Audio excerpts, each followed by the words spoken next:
ఈ భూమి, ఆకాశం, గాలి, నీరు, ఈ సూర్యుడు, చంద్రుడు, నక్షత్రాలు ఇవి అన్నీ మనిషి చెయ్యక ముందే సృష్టించబడినవి.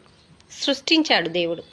ఎందుకంటే మనిషి నిలవడానికి భూమి కావాలి, మనిషి బ్రతకడానికి గాలి కావాలి, మనిషి వెలుతురులో ఉండాలి.